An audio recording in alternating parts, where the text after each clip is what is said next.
জুলাই জাতীয় সনদের বাস্তবায়নের উপায় সম্পর্কিত সুপারিশ অন্তর্বর্তীকালীন সরকারের প্রধান উপদেষ্টা অধ্যাপক মোহাম্মদ ইউনূসের কাছে হস্তান্তর করেছে জাতীয় ঐক্যমত্য কমিশন।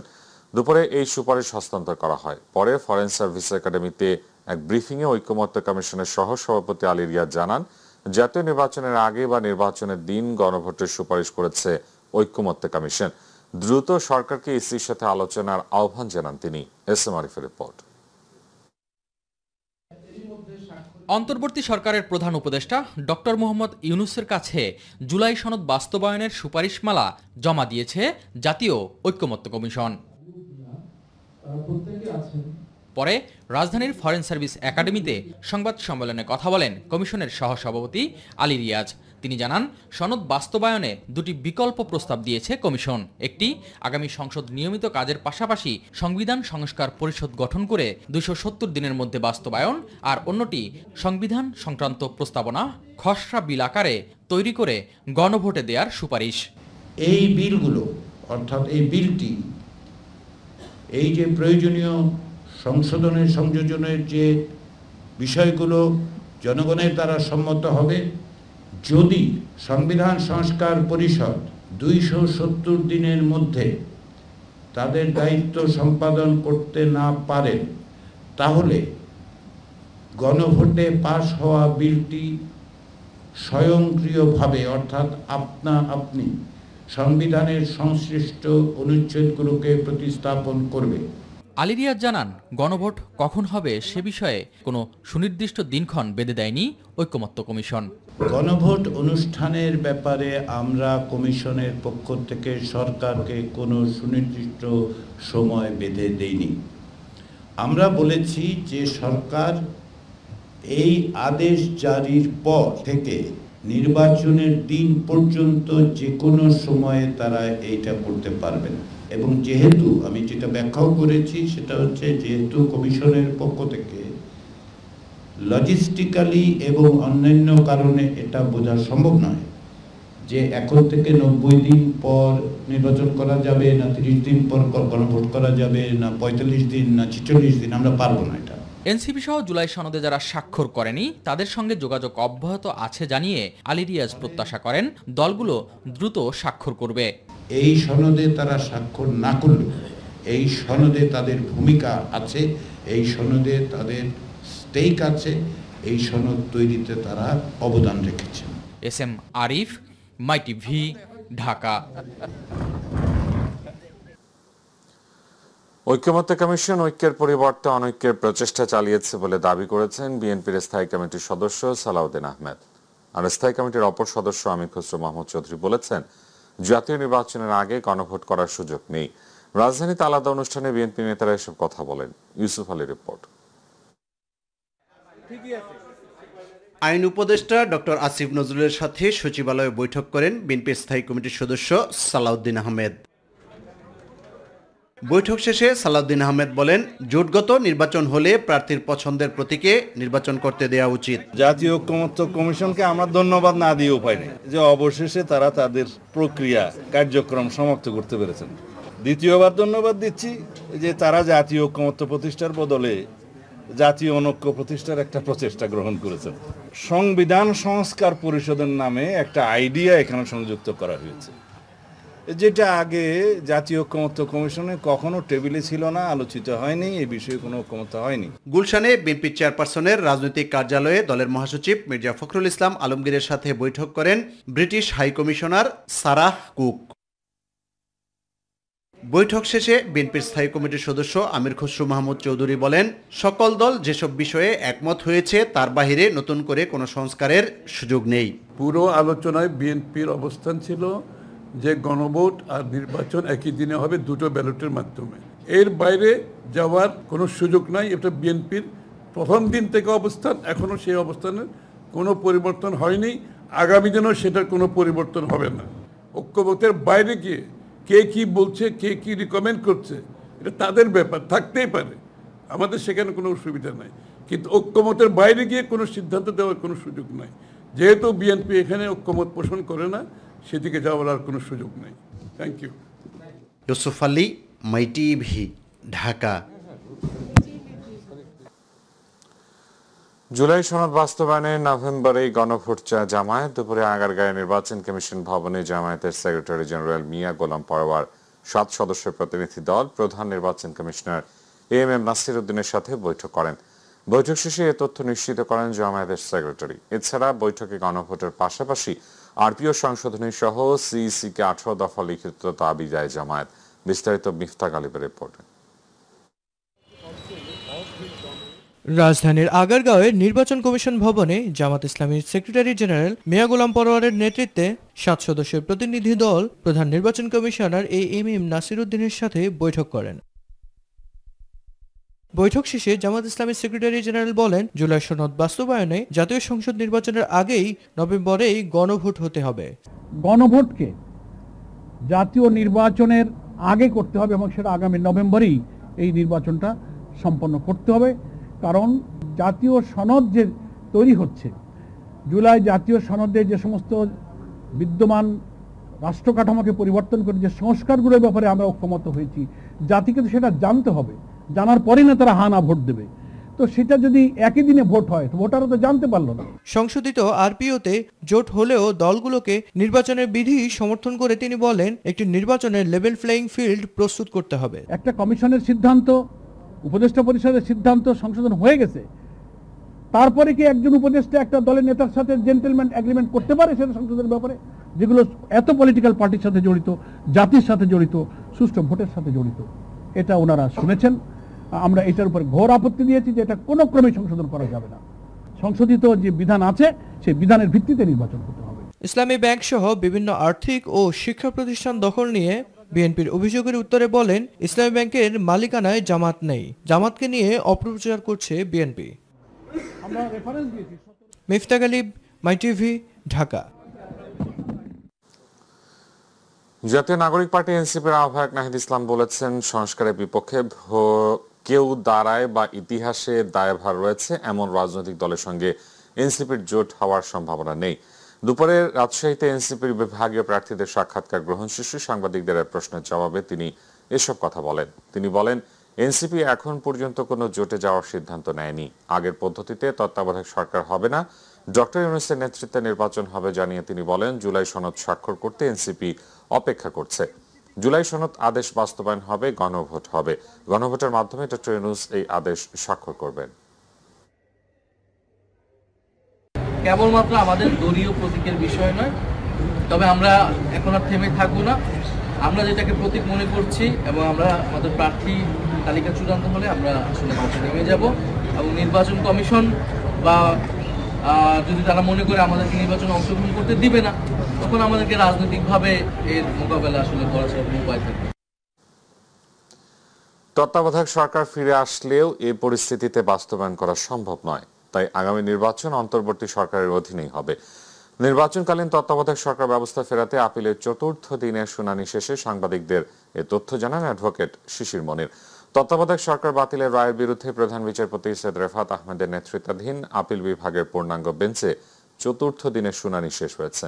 বিস্তারিত আফজাল হোসেনের রিপোর্টে। নির্বাচনকালীন তত্ত্বাবধায়ক সরকার ব্যবস্থা ফেরাতে আপিলের 4র্থ দিনের শুনানি শেষ হয়েছে। প্রধান বিচারপতি সৈয়দ রেফাত আহমেদের নেতৃত্বাধীন আপিল বিভাগের পূর্ণাঙ্গ বেঞ্চে এই শুনানি অনুষ্ঠিত হয়। শুনানি শেষে জামাত ইসলামের আইনজীবী অ্যাডভোকেট শিশির মনির বলেন, তত্ত্বাবধায়ক সরকার ফিরে আসলেও বর্তমান পরিস্থিতিতে বাস্তবায়ন করা সম্ভব না। তাই আগামী নির্বাচন অন্তর্বর্তী সরকারের অধীনেই হবে। যে সিচুয়েশনে এটাকে অ্যাপ্লাই করতে হয়, এই সিচুয়েশন বাংলাদেশে আপাতত নাই। এটাকে যদি রেস্টোরও করা হয় তাহলে এটা ডরমেন্ট থাকবে। যখন এই পজিশন আসবে, এই পরিস্থিতি আসবে, পরিস্থিতি সাপেক্ষে এটাকে অ্যাপ্লাই করতে হবে। 3টা সংস্কারের ভিত্তিতেই বর্তমান সরকার তার অরিজিনাল ফর্মে কন্টিনিউ করবে। নতুন পার্লামেন্ট হবে। নতুন পার্লামেন্টের সিদ্ধান্তে যদি আগের কেয়ারটেকার গভর্নমেন্ট আগের মতোই থেকে যায়, অথবা নতুন করে জুলাই চার্টারে উল্লেখিত কোনো মেকানিজমকে ইন্ট্রোডিউস করা হয়, সেই সিস্টেমে পরবর্তী থেকে কেয়ারটেকার গভর্নমেন্ট কার্যকর। শিশির মনির আরও বলেন, তত্ত্বাবধায়ক সরকারের ধারণা একটি অনন্য, ইউনিক। তবে রাজনৈতিক নেতাদের দূরদর্শিতার অভাবে তত্ত্বাবধায়ক সরকার বাতিল হয়।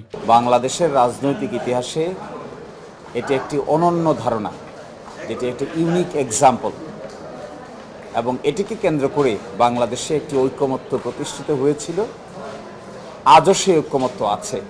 কেয়ারটেকার গভর্নমেন্ট সিস্টেমকে পুনঃপ্রবর্তনের জন্য। আফজাল হোসেন, মাই টিভি, ঢাকা। ত্রয়োদশ জাতীয় সংসদ নির্বাচন বিতর্কিত হোক এমন কাউকে পর্যবেক্ষণে ডাকবে না সরকার, আর নির্বাচনকালে বিদেশি পর্যবেক্ষকদের আমন্ত্রণের বিষয়টি দেখভাল করবে নির্বাচন কমিশন বলে জানিয়েছেন পররাষ্ট্র উপদেষ্টা তৌহিদ হোসেন। পররাষ্ট্র মন্ত্রণালয়ের সাম্প্রতিক বিষয়ে গণমাধ্যম কর্মীদের সঙ্গে আলাপচারিতায় এসব কথা বলেন উপদেষ্টা। চীনের সঙ্গে সম্পর্ক অন্য কোনো দেশের জন্য উদ্বেগের বিষয় নয় বলেও জানান তিনি। তবে আমরা চাই না যে পর্যবেক্ষকের আড়ালে কেউ শুধু উদ্দেশ্য প্রণোদিতভাবে দুর্নাম করার জন্য আসুক, সেটা তো আমরা চাইবো না। তবে আমরা এ পর্যন্ত যা দেখছি, যারা আগ্রহ প্রকাশ ইইউ, তারপরে আপনার মার্কিন যুক্তরাষ্ট্র, আমরা তো মনে করি যে এটা একটা ভালো লক্ষণ।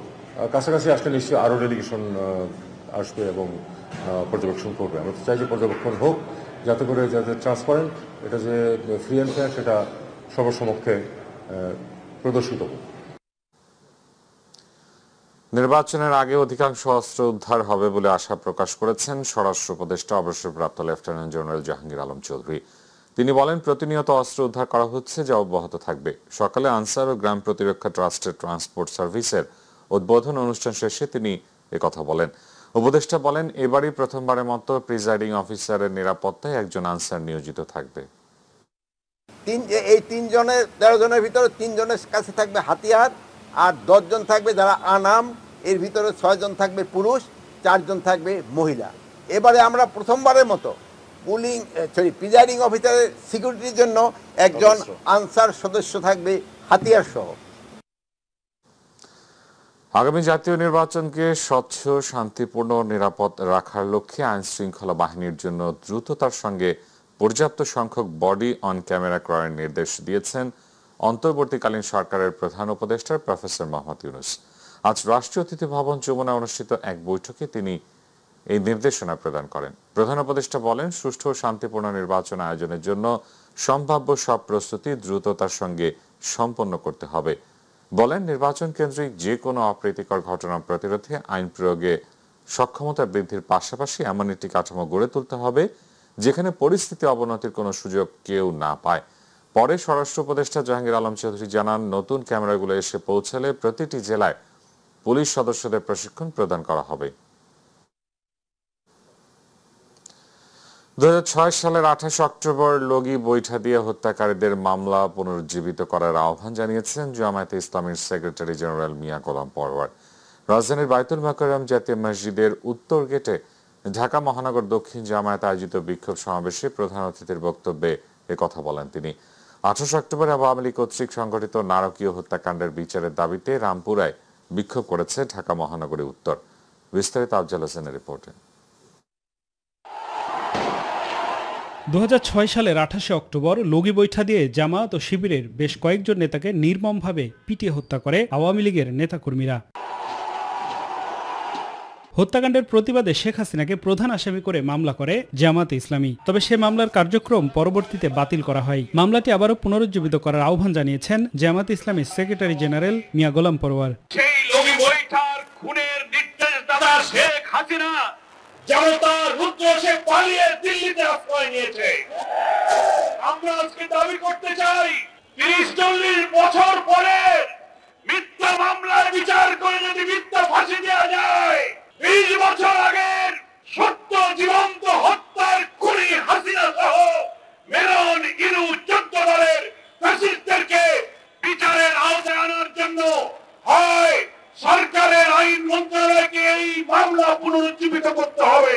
সমাবেশে বিশেষ অতিথির বক্তব্যে জামাতের সহকারী সেক্রেটারি জেনারেল মাওলানা রফিকুল ইসলাম খান বলেন, 2006 সালের 28 অক্টোবর দেশের ইতিহাসের নৃশংস হত্যাকাণ্ডের দিন। বিক্ষোভে আরো উপস্থিত ছিলেন ঢাকা মহানগরী দক্ষিণ জামাতের শীর্ষ নেতারা। আমাদের অপ্রস্তুত নেতা কর্মীদের উপর তারা হায়নার মতো ঝাঁপায় পড়ে এবং আমাদের লোকেরা বুঝে ওঠার পূর্বেই তারা কিন্তু আমাদের 6 জন ভাইকে নৃশংসভাবে হত্যা করে, অসংখ্য ভাইকে আহত করে। লগি বৈঠার দিনে রাষ্ট্র দিয়ে জামাত ইসলামী নামে জামাত সেক্রেটারি জেনারেলকে সেই দিন হত্যা করে বাংলাদেশকে রাজনীতি শূন্য করতে চেয়েছিল।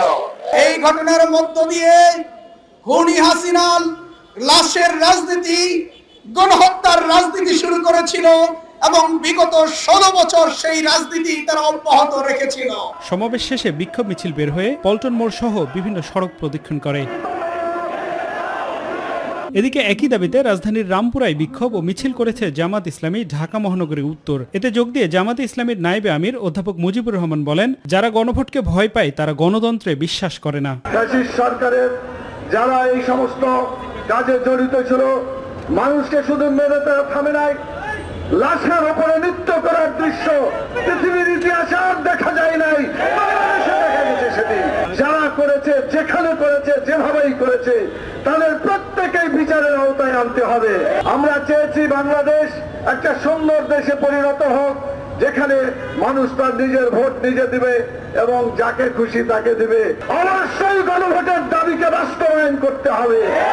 সমাবেশ শেষে একটি মিছিল রামপুরার বিভিন্ন সড়ক প্রদক্ষিণ করে। আফজাল হোসেন, মাই টিভি, ঢাকা। আওয়ামী লীগ ক্ষমতায় আসার পরে 28 অক্টোবর পল্টন ট্র্যাজেডির মামলা প্রত্যাহার করা হয়েছে জানিয়ে সরকারকে এই মামলা পুনর্জীবিত করার আহ্বান জানিয়েছেন জামায়াতে ইসলামী নেতারা। জাতীয় প্রেস ক্লাবে 28 অক্টোবর পল্টন ট্র্যাজেডি দিবসের চিত্র প্রদর্শনী অনুষ্ঠানে তারা এসব কথা বলেন। এই সময় এই মামলার সাথে জড়িতদের বিচারের আওতায় আনার দাবি জানান বক্তারা। ইলিয়াস মাতবরের প্রতিবেদন।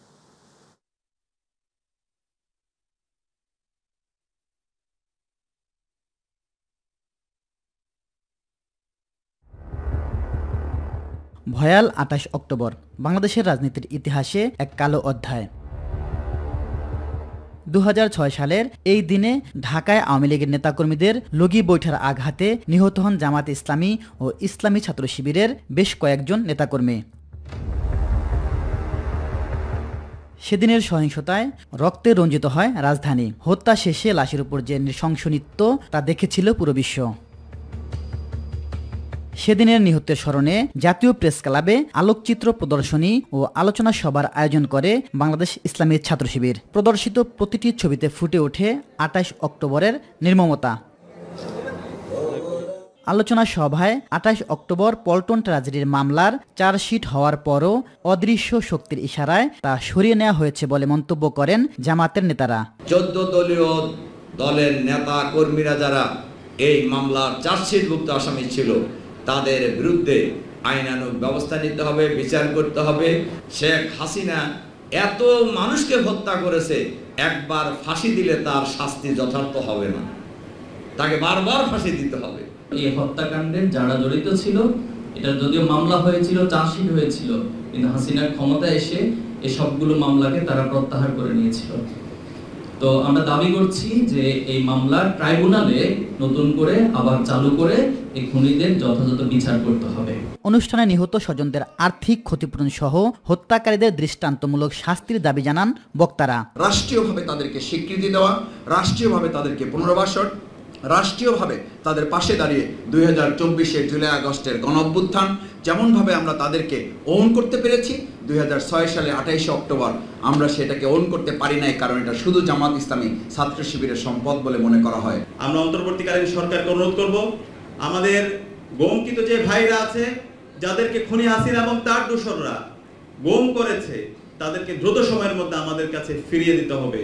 আলোচনা সভার পর আলোকচিত্রী প্রদর্শন করে জামাত ও শিবিরের নেতৃবৃন্দ। ইলিয়াস মাতবর, মাই টিভি, ঢাকা। 2006 সালের 28 অক্টোবরের ঘটনা জাতীয় ও আন্তর্জাতিক ষড়যন্ত্রের মাস্টার প্ল্যানের অংশ ছিল বলে মন্তব্য করেছেন বিএনপির সিনিয়র যুগ্ম মহাসচিব রুহুল কবির রিজভী। ডাকসুর আয়োজনে ঢাকা বিশ্ববিদ্যালয়ে আলোচনা সভায় এমন মন্তব্য করেন তিনি। একই অনুষ্ঠানে 28 অক্টোবরের শহীদদের রাষ্ট্রীয় স্বীকৃতির দাবি জানান জামায়াতের কেন্দ্রীয় কর্মপরিষদ সদস্য ডক্টর শফিকুল ইসলাম মাসুদ সহ অন্য বক্তারা। মাহবুব সৈকতের রিপোর্ট।